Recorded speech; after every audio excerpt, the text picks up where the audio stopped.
Inilabas ng pulisya ang ilang tangkuhan ng CCTV sa pagpatay sa vlogger na si Mima Alicia. 8 milyong pisong utang at hindi politika ang tinututukang motibo batay sa investigasyon. Nakatutok si June Veneracion.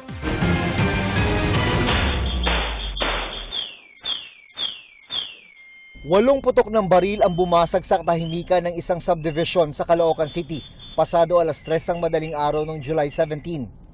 Pag-alis ng dalawang gunman, naiwang patay sa labas ng kanilang bahay ang pro-administration vlogger na si Mima Alicia.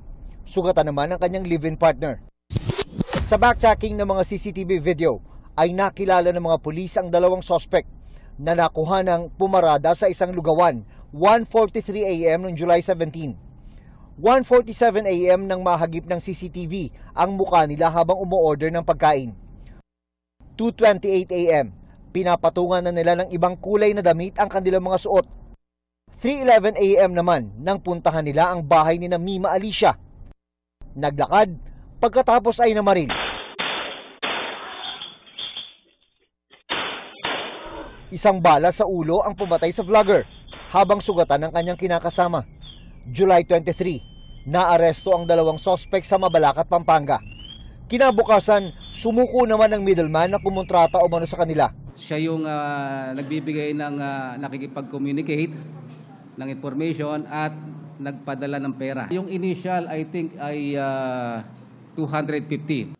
Lumabas din sa forensic investigation na ang baril na pumatay kay Mima Alicia ay ginamit na sa 3 naunang krimen ng mga suspect na nasangkot na noon sa robbery at murder. So this case is a solved one, including the Philippine National Police, of course, the investigators didn't stop at the shooting, but were able to solve and all unmask and or solve not less than 10 cases that they have committed in the past.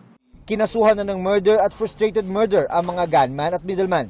Lumalabas na talagang yung hitman ay talagang ito ay gun for hire.